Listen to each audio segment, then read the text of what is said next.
Okay, today we're going to be taking a look at old school solo supplement for old school essentials, written by, taking another look at it, written by Peter Rudin Burgess. Where's the name at? The name is not, yeah, right there, Peter Rudin Burgess, um, with cartography by Dyson Logos. Uh, Doesn't really say, I don't believe, who did the artwork. Necrotic Gnome. Layout inspired by Old School Essentials by Necrotic Gnome. Old School Essentials is a trademark of Necrotic Gnome. The trademark are used with permission of Necrotic Gnome. And this is an excellent little supplement for solo players, specifically aimed at Old School Essentials, I suppose, but it can be used and utilized with any gaming system. There's our Oracle 1 through 6, going from no and, which is the worst case scenario, unfortunately. There's a range of unfortunately to fortunately. Worst case scenario to 2, no, worst outcome. 3, no, because that's a bad outcome. But the modifier invites you to add to the description, or add to it, interpret it as being the solo player, the solo, or the GM here.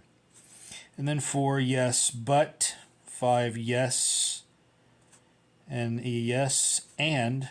So best case scenario, fortunately, better outcome, good outcome. So there's your 1d6 for yes and no questions. That's your oracle.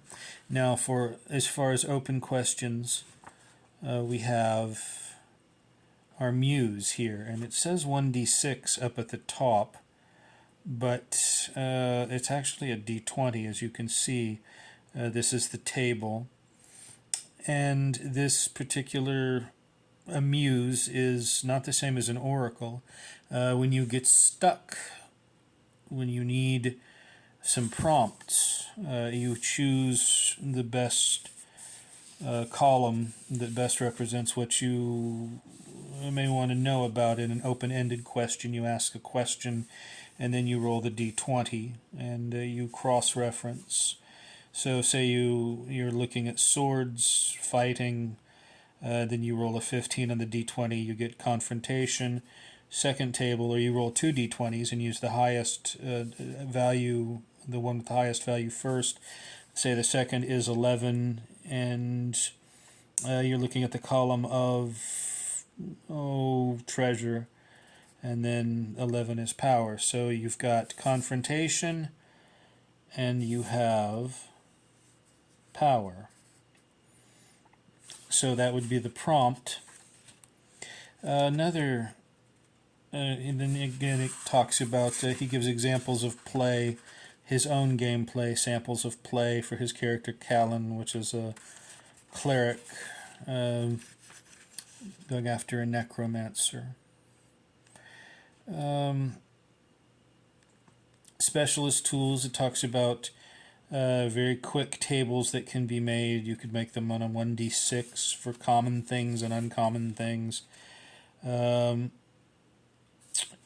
Specific encounter tables for monsters specific to whatever location or dungeon you're crawling, so things don't become confusing or things don't become just not appropriate. And it talks about techniques for improv. 3 things. It says here 3 things is a technique used in improvisation that does not rely on random tables or dice. When you create something in your game, think of just 3 things that make it stand out. 3 things are quick to think of and will not slow your gameplay down. You can start with the most obvious things, and if your character looks in more detail, you can create a further 3 things. You may see a solid oak chest bound with iron and a solid padlock.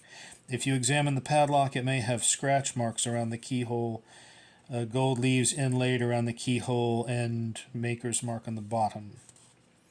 You can keep drilling down to ever greater detail. The more specific the question, the easier it is to develop the details.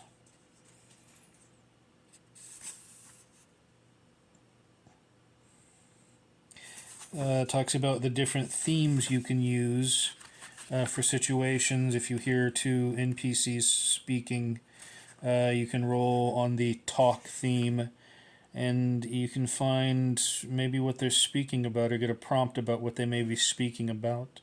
A joking friendship story, that sort of thing. Now, the thing that fascinated me the most about Old School, this little, well, there's a game notes page, campaign notes. The thing that fascinated me the most was, let's find it, chaos, the concept of chaos dice.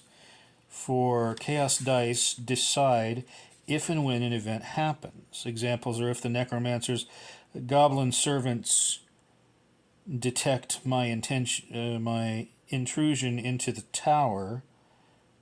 If you're fighting orcs on a burning bridge, for example,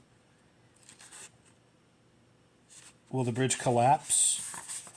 You may be fighting someone while the bridge is burning. If you're racing to the docks to capture a fleeing spy while they escape. To use chaos dice, you need to have an event that may or may not happen, an idea of how likely it is that the event will happen, and something called a trigger. The event could be the spy's escape, the collapsing bridge, or the goblin shooting the alarm.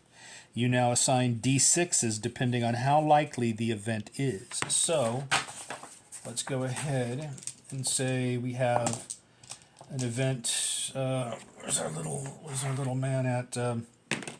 Let's find ourselves. Oh goodness, we can't get. Okay, let's go ahead and find ourselves a little PC there. And for an example, chaos dice. This PC is fighting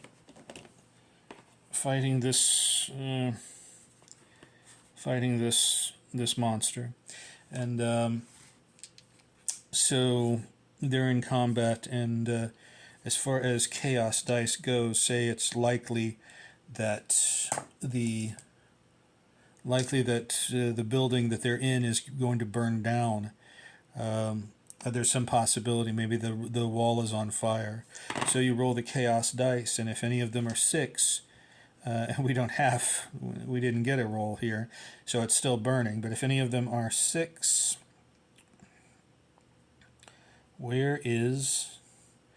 if any of them come up the 6th side, you take that dice away, and then you start on the next round of combat or the next turn, and then in between turns or every once in a while, when you decide it meet and good, you roll again. You didn't get any 6s there, so it's still the thing has not happened yet, but if we got another 6, we would take that dice away. Finally, when we rolled and got the final 6, the event, so there would be no more chaos dice left, and the event would in fact happen. So that's a roll that interests me very much. Old School Solo is a nice little booklet, nice little supplement, and it's got some good tables in it. The Oracle is pretty standard, but the tables themselves and the prompts are good to use, and the concept of chaos dice is that's an interesting thing for myself personally. If you are in a situation where your PC is on a burning bridge, then obviously you just need to figure out if the bridge is going to collapse while they're involved. So you roll, and we have 2 6s here, so we would take those away, and then the next turns, the PC would proceed to the next round of combat or the next turn, depending on if there are other NPCs or other characters that you're playing, and then roll again intermittently while the event is going down, and if we got that 6 again, take it away. And so it's like the candles burning. We're going to have a little character, a little playthrough here, just using the Old School Essentials concept. And what we're going to do is first, we're going to roll up a room. And the room is a 6. Where are my glasses? So there are 6 spaces. You know, I believe since we're actually at 10 minutes and the internet here is very bad, I believe we're going to make a part 2 for this video because otherwise it will take up forever for this to load. We're going to have a part 2 with some playthrough using our house rules of play, our own homebrew system, and old school essentials here. But as for this video, that's about all. Thank you very much. Have a good morning. Bye-bye.